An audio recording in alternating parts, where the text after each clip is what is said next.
ძვირფასო ტელემაყურებლებო, დღეს ჩვენ ვაგრძელებთ გადაცემას ფაზისის აკადემიის კვლევები. ჩვენ წინა გადაცემაში საუბარი გქონდა შემდეგ თემაზე კიენგირული, შუმერული ცივილიზაციის შესახებ და წარმოგიდგინეთ ძალიან მნიშვნელოვანი თემა, საკითხები, ყოველ შემთხვევაში ის კვლევები, რაც წარმოადგენს ქართველმა და უცხოელმა მეცნიერებმა. შეგახსენებთ წინა გადაცემაში შუმერული ცივილიზაციას, როგორც შუმერს ქვია კიენგირ, ხოლო ენას შუმერულს ემეგირ, კიენგირ. სხვა ვარიანტიც შეიძლება იყოს და ხალხს ქვია შავთავიანი ხალხი, ანუ შავთმიანს უშაგიგა. აი ესეთი დასახელებით უკვე ჩვენთვის ცნობილია წინა გადაცემიდან, ვისაუბრეთ საერთოდ წარმოშშემდგომ პერიოდის შუამდინარეთის მმართველებზე და ეს სია წარმოგიდგინეთ წინა გადაცემაში. დღეს ჩვენ საუბარი გვექნება კიენგირის შუმერის სკოლებთან დაკავშირებით. ეს არის 4000-5000 წლის წინანდელი ცივილიზაციაზე საუბარი ქართველებო. ეს არ არის ძალიან ახლობელი პერიოდი და თითქოს ნახავთ მასალების მიხედვით, რომ კაცობრიობა თუ ეკონომიკურად და კულტურულად თუ განვითარდა, მას იგივე წესები აქვს, რაც თანამედროვე სამყაროში, როგორც ჩვენ ცხოვრობთ. კიენგირის შუმერის სკოლები საერთოდ წიგნიერება უაღრესად დაფასებული იყო მაშინ.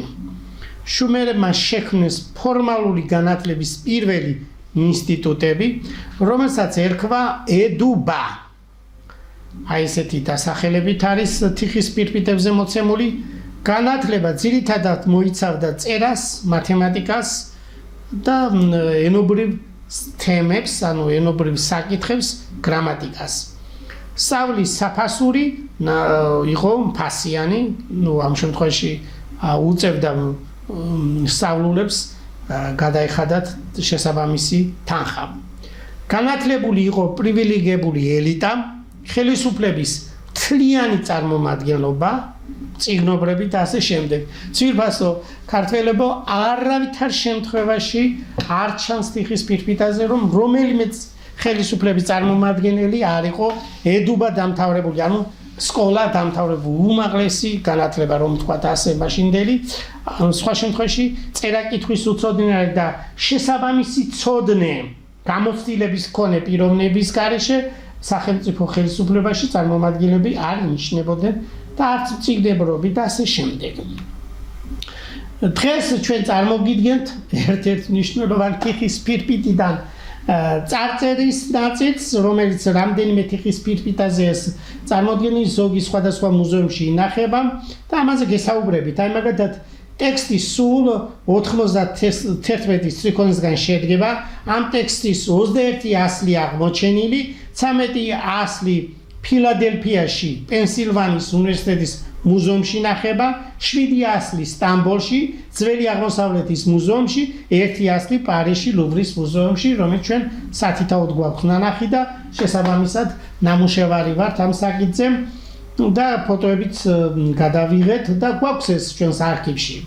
ბრიტანელმა შუმეროლოგმა ჯერემი ბლეკმა, რომელიც დაიბადა 1951 წელს და გარდაიცვალა ახლახან 2004 წელს, ასე რომ ვთქვათ, საბოლოოდ ამოიკითხა ემეგირული შუმერულ ენაზე ლურსმული დამწერლობით დაწერილი 21 თიხის პირპიტა, რომელიც დათარიღებული იყო, უბრალოდ ეს თარიღი სავარაუდო, მაგრამ ჩვენ წეთაგვი 1900-1600 წლების პერიოდში არის ეს დაწერილი. დაახლოებით 4000 წლის წინანდელი თიხის პირპიტიდან წარმოგიდგენთ მნიშვნელოვან მასალას.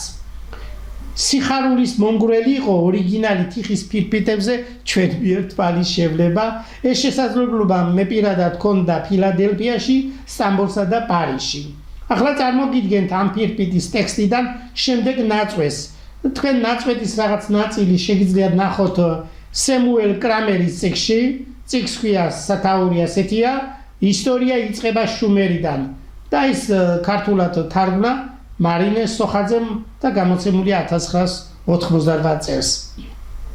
აი ახლა წარმოგიდგენთ ამ ტექსტს 4000 წინანდელ ტექსტს როგორი მსჯელობა არის სკოლასთან დაკავშირებით და აქ ნახავთ რომ მასწავლებლის მოსავლისა და მშობლის როლი მე კომენტარს არ გავაკეთებ ამ ტექსტთან დაკავშირებით თქვენ ამოიცნობთ ამჟამინდელ დროსაც ამ მხრივ დიალოგი ასეთია მასწავლებელი ეკითხება მოსწავლეს მოწაფე სად იყავი ასე ადრე პასუხობს მოსწავლე სკოლაში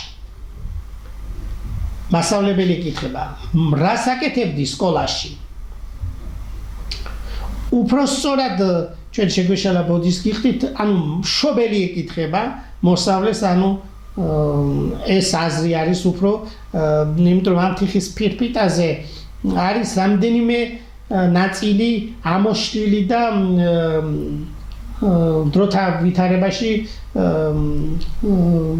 დაზიანდა ამიტომ ჩვენ გვაქვს საშუალება რაღაც ნაწილი ეს ტექსტი აღვადგინოთ რას აკეთებდი სკოლაში ეკითხება ახლა ამ შემთხვევაში მშობელი პასუხობს მოსწავლე შვილი ზეპირად თქვი ჩემი თიხის ფირფიტაზე დაწერილი ტექსტი ვისაუზმე მოვამზადე ფირფიტა დავწერე და დავამთავრე შემდეგ მომცეს ზეპირი დავალება ნაშუა დღეს კი წერითი დავალება სკოლიდან დაბრუნდი სახლში დავხვდა მამაჩემი მას ვუამბე ჩემი წერითი დავალების შესახებ შემდეგ ზეპირად მოუყევი ფირფიტაზე დაწერილი ტექსტი მამა კმაყოფილი დარჩა როცა დილით ადრე გავიღიძე დედას ვთხოვე მომეცი ჩემი საუზმე სკოლაში უნდა წავიდე დედა მომცა 2 ფუნთუშა ეს ბჭყალებშია უბრალოდ ფუნთუშით ვთარგმნით გამოვედი სახლიდან და წავედი სკოლაში დამრიგებელმა მითხრა რატომ დაიგვიანე შეშინებული წარდექი მასწავლებლის წინაშე და პატივცემის ნიშნად თავი დავხარე მამამ ყურად იყო შვილის სიტყვები ეს ბევრი ნაწილი უკვე გამოტვებული ამ ტექსტში ანუ დაზიანებულია და ვერ იკითხება შემდეგ გრძელდება ასეთი ტექსტი მამამ ყურად იყო შვილის სიტყვები მასწავლებელი სტუმრად შინ მოიწვია ანუ როგორ ჩანს ამ ტექსტებში წერია რომ რაღაცა მშობელს არ მოეწონა შვილთან დაკავშირებით მასწავლებლის როლი და ამიტომ ტექსტში ესეთ რამე წერია მასწავლებელი სტუმრად შინ მოიწვია მშობელმა როცა იგი მობრძანდა საპატიო ადგილას დასვა მოსწავლე ემსახურებოდა მასწავლებელს სულ თავს დასრიალებდა და თან მამას უზიარებდა თავისი მიღწევებზე ფირფიტის წერის ხელოვნებაში მამამ მასწავლებელი კიდევ გამოტოვებული აქ ეთყობა დიალოგია ტექსტში რომელიც არ ჩანს და შემდეგ წერია ასეთი რა მამამ მასწავლებელი ახალ სამოში გამოაწყო ძვენი მიართვა და თიძე ბეჭედი გაუკეთა მასწავლებელი ამბობს მაწვილო ვინაიდან შენ ესე იგი დაიმახსოვრე ჩემი სიტყვები უпростоრად დაგიმახსოვრებია ჩემი სიტყვები და ქალისთვის არ გაგიტანებია ჩემი შეგონებანი შეძლებ მიაღწიო წარმატებას სამწერლობო ხელოვნების წერვალებს დაიპყრო საუკეთესო იქნება ახალგაზრდთა შორის პირველი მოწაფეთა შორის შენ კარგად სწავლობდი სკოლაში და ნასწავლი კაციც დადეგი აი ყოველ შემთხვევაში აქ მიხვდებით რომ ალბათ რაღაც საკითხიდან გამომდინარე ანუ ყოველ შემთხვევაში მასწავლებლის შესაბამის ყურადღებას არ აქცევდა თუ ასე შეიძლება ვიფიქროთ მოსწავლეს და მშობელმა ერთგვარად რომ დაპატიჟა ერთგვარი ქრთამი გადასცა და აქედან გამომდინარე სამწუხაროდ მასწავლებელმა თავისი პოზიცია არ დაიცვა და შეიცვალა ну ყოველ შემთხვევაში ეს ძალიან საინტერესოა დღევანდელი დღიდან გადასახედიდან იმიტომ რომ აი ესეთი რამ ხდებოდა 4000 წლის წინათაც კენგირული შუმერული თვლის სამოცობითი სისტემაზე გვექნება საუბარი და 12 ღვთაების შესატყვისი რიცხვები აი შუმერულში თვლის სამოცობითი სისტემა ჩვენთან დღეს ვიყენებთ ზოგადად მსოფლიო იყენებს ფulis ათობის სისტემას, ეს ჩვენ ადრე გადაცემაში ვთქვით 0 1 2 3 4 5 6 7 8 9 ეს არის ათობითი, ანუ 10 ცალი ციფრი და ამ ციფრების საშუალებით წერ ჩვენ რიცხვებს. ზოგი პოლიტიკოს სამწუხაროდ ეშლება გამოსვლის დროს, რომ დღეს ჩვენ წარმოგიდგენთ ციფრებსო. ყოველ შემთხვევაში 2554 დავუსვათ, ხო? ეს ციფრი არ არის, ეს არის რიცხვი. რიცხვი ჩაწერილია ციფრის სახით და ყურადღება მივაქციოთ, რომ შეცდომა მაინც ძალიან ცუდია, როცა განათლებულ პიროვნებას რაღაც ნაწილი მათემატიკის მხრივ ცოდნა ეშლება, ანუ არ აქვს შესათანადო ტერმინებში გათვითცნობიერებულობა, ეს არის ძალიან მნიშვნელოვანი, იმიტომ რომ სიზუსტე გვჭირდება. აი შუმერულ ანუ ქიენგირულ ცივილიზაციას როგორც თქვით, აყავს 12 ძირითადი ღვთაება. 12 როგორც ჩვენ დღეს წარმოვიდგენთ დღის სათობრივ აღწერას და უშუალოდ დღეში 12 საათია, ანუ ერთ დღე და ღამე 24 საათია. აი ეს სისტემა დაკავშირებულია სწორედ შუმერულ ცივილიზაციასთან და აი ყველა ამ 12 ღვთაებას შესაბამისი რიცხვები გააჩნია შეესატყვისება მათ შესაბამისად მოცემულია რიცხვებით. მაგალითად ანი ან რომელიც არის ცის ღვთაება, თავარი ღმერთი ქიენგირულ, ემეგირულ ენაზე დაწერილი ტექსტებში, შუმერულ ენაზე დაწერილი ტექსტებში არის ცის ღვთაება. აი რამდენიმე სიტყვა, რომელსაც ახლა ჩვენ წარმოგიდგენთ, ან როგორც თქვით, ცას ნიშნავს შუმერულად, მულ ვარსკვლავი, უდ ან უტუთ იკითხება, ეს არის მზე, ითუდ თვარე, კი მიწა, დედამიწა, მარტო ახბოვანი წყალს ნიშნავს, სხვა მნიშვნელობაც აქვს, მაგრამ დღეს მოკლედ ეს მნიშვნელობა დავასახელოთ. ან მას წაკითხვა მეორენაირად აქვს, აენგურ დინარი არის, აბბა მამა, ამა დედა, აბულა შუმერულში არის კარიბჭე. ძალიან საინტერესოა, ჩვენთან საქართველოში აბულის ქედი, აბულის თა, გვარი აბულაძე და ასე შემდეგ. კავშირშია ეს, ჩვენი აზრით ეს კავშირშია, იმიტომ რომ ჩვენ რამდენიმე კვლევა ვაწარმოეთ ამ მხრივ და ამ ახლა ამ ეტაპზე ჩვენ ამ თემას არ გავაჟღერებთ ღმად. შემდეგი სიტყვა არის დუგ, რომელიც არის დოკ. დუგ ან ქართული დუქ, დოქი. ჯამის საერთო რაოდენობა, ანუ შესაკრები მთლიანად კილიბ. ანუ ჩვენ გვაქვს ქართულში კრება, კილიბ ან კრება. აი ეს სიტყვები თანხმედრაშია ლინგვისტური თვალსაზრისით, ენობრივი თვალსაზრისით. ვისწავლოთ რამდენიმე ქიენგირული შუმერული რიცხვები, ჩვენ წარმოგიდგენთ რამდენიმე რიცხვის დაწერილობას 1, 2, 3, 4 და ასე შემდეგ და ჩვენ გითხარით, რომ მათ აქვს ესე იგი შუმერებს თვლის 60-ობით სისტემა და 60 უკვე ისევ ერთია, როგორ შეიძლება წარმოვიდგინოთ. მაგალითად 60 წუთი უკვე 1 საათია. 60 წამი უკვე 1 წუთია. ეს სისტემა ესე იგი შუმერულ ცივილიზაციასთან არის შესაძლებელი დაკავშირებული. პირველად მათ აღმოაჩინეს ეს სამყაროს დაყოფა მათემატიკურად. სამყარო მთლიანად სრული სამყარო 360 გრადუსიანია და ეს მათი წარმოდგენით იყოფა 12 ნაწილად. ესე იგი პირველი რა არქეოლოგიური მასალების მიხედვით ქიენგირულ შუმერულ 12 ღვთაების შესატყვისი რიცხვებზე გვინდოდა ჩვენ ვესაუბრა. პირველად ასე რომ დავასახელოთ ანი, რომელიც არის როგორც რიცხვი 1 ან 60, როგორც 60 წუთი, 1 საათი.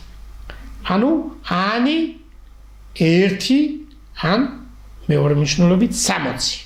შემდეგ მოდის ნინხურ საღი ღვთაება, რომელსაც აქვს რიცხვი 5-ის მნიშვნელობა. შემდეგი ღვთაება იშკური 10, შემდეგი ღვთაება ინანა 15, უთუ მზის ღვთაება 20, ნინგალი 25, ნანა მთვარის ღვთაება 30, ნინშარი 35, ენქი რიცხვით მნიშვნელობა 40, ნინ ლილი რიცხვით მნიშვნელობა 45, ენ ლილი 50-ია რიცხვით მნიშვნელობა, ანთუ 55 რიცხვით მნიშვნელობა, როგორც ვთქვით, ბოლოს ისევე ანი არის 60, დასაწყისში იყო 1. თვლის ამოცობის სისტემა ასევე გამოიყენება, როგორც ვთქვით, საათის მექანიზმში და ეს დაკავშირებულია შუამდინარეთის ამ ცივილიზაციასთან. მაღალი რანგის ესე იგი პოლიტიკური ფიგურები, სასულიერო პირები მართავდნენ სახელმწიფოს. ძირითადად ჩვენ ამაზე ვსაუბრობდით წინა გადაცემაში. ჩვენ წარმოგიდგენთ თიხის ფირფიტას, რომელზეც რუსული დამწერლობით წერია დიდი წარღვნის ამბავი. ღმერთი შუმერულად, რომელიც იწოდება ემეგირულ ტექსტებში, ია წარღვნის თაობაზე უამბობს უთუნაფიშთმს. ეს ბიბლიაში ნოეა. სემიტური ზოგიერთ ტექსტებში სისუდრა ქვია. ანუ იგივე პიროვნება, ასე რომ ვთქვათ, აი უთუნაფიშთიმ, ანუ როგორც ნოემ, ააგო ნავი და გადარჩინა თავის ოჯახი და ცხოველთა წყვილები. გილგამეშის ეპოსის ნაწყვეტი, რომელიც არის ძველწესაღრიცხვის 911-612 წლების ბრიტანეთის მუზეუმში ინახება და ამ ტექსტში არის მოცემული შემდეგი ქართულ თარგმანს, რომელსაც ახლა წავიკითხავთ. ორ ვარიანტად წავიკითხავთ ჩვენ თარგმანს. ერთი მიხეა კოწერეთლის მიერ არის თარგმანი გაკეთებული, შემდეგ მეორეჯერ გააკეთა სურაბ კიგნაძემ. შურუფაგელო კაცო, უბარტუტუს ზეო, თანგრიე სახლი, აღაშენე ხომალდი, განეშორე სიმდიდრეს, ეძებე ცხოვრება, დააგდე ქონება, იხსენ სიცოცხლე, შეიყვანეს ხომალში ყოველი სულიერი. შემდეგი არის ამ ტექსტის სხვადასხვა თარგმანი, ჰოი შენ, კაცო შურუფაგელო, უბარტუტუს ნაშიერო, სახლი დაანგრიე, ხომალდი ააგე, განაგდე დოვლათი, თავი გადაირჩინე, უარყავ ქონება, სიცოცხლე იხსენი, ყოველი სულდგმული ხომალს აიყვანე. აი, ასეთი თარგმანი არის აქადურიდან შესრულებული სურაბ კიგნაძის, ხოლო წინა რომელიც წავიკითხე, მიხაკო წერეთლის მიერა შესრულებული. გილგამეშის ეპოსის მე-11 თიხის ფირფიტაშია მოცემული ეს ტექსტი. დაახლოებით ის დათარიღებულია ძველწესაღრიცხვის 1784-1791 წლებით, ანუ დღევანდლიდან დაახლოებით არის 4000 წლის წინანდელი ტექსტი და ეს ინახება თიხის ფირფიტა ბრიტანეთის მუზეუმში ინგლისში. შემდეგი საუბარი ჩვენ გვექნება რამდენიმე სიტყვით გილგამეშთან დაკავშირებით და გვინდა წარღვნის შემდეგი ინფორმაცია ტექსტობრივად ქართულად წარმოგიდგინოთ. ახლა წარმოგიდგენ თიხის ფირფიტა, რომელიც არის დაახლოებით 3900-3800 წლამდელი ემეგირულ შუმერულ რუსულ დამწერლობით დაწერილი მითს, რომლის ნაწყვეტი ქართულ ენაზე თარგმნეთ ჩვენ, პირადად მე და რა წერია შემდეგი ტექსტში, იმ წლებში, როცა წყალდიდობა დასრულდა, მას შემდეგ როცა მიწები განადგურდა, მას შემდეგ როცა კაცობრიობა ტვისგან გამოვიდა, მას შემდეგ როცა ყველა მიწა დაბალი და მაღალი თლიანად გაბრტყელდა, ანუნა ცისა და დედამიწის ღმერთები მაშინ სად იყვნენ ისინი. საკვები არ არსებობდა, არაფერი არ არსებობდა, საცხოვრებლები არ იყო გაშლილი, ანი, ენლილი, ენქი, ნიხურ საგა, ბატკაცობრიობის თესლი შეინარჩუნეს, შავთბიანი შეინარჩუნეს, ცხოველები, ოთფეხები, ფართოდ მაღალი ლერწამი და ჭაობები თევზი და ფრინველი. რა თქმა უნდა, აქ ტექსტში რამდენიმე ადგილი გამოტოვებულია, იმიტომ რომ წაშლილია და ამიტომ სრულად ტექსტის აღდგენა ვერ ხერხდება და ტექსტი დაახლოებით სადაც გამოტოვებულია, კარგად ჩანს სიტყვები აკლია. გილგამეშის ტექსტი დაახლოებით დაწერილია 2000 წელს ქრისტესშობამდე, ანუ 4000 წლის წინ. მთავარი მოქმედი გმირი გახლავთ უთანაფიშტიმი, ანუ ზიუსუდრა, ამაზე ვსაუბრობდით. ადამიანის ხმაურით გაღეზიანებული ენლილი, ანუ ადამიანება იმდენი ხმაურებს დედამიწაზე ასე აბიჩი მოცებული, ეამ ანუ ენქიმ გააფრთხილა უთანაფიშტი სიზმარში მიუახლოვდა და განუცხადა წყალდიდობაზე ამბავი. და უთხრა, ნავი აშენე 7 დღეში. შინაარსი ამ ტექსტში დაახლოებით ასეთია.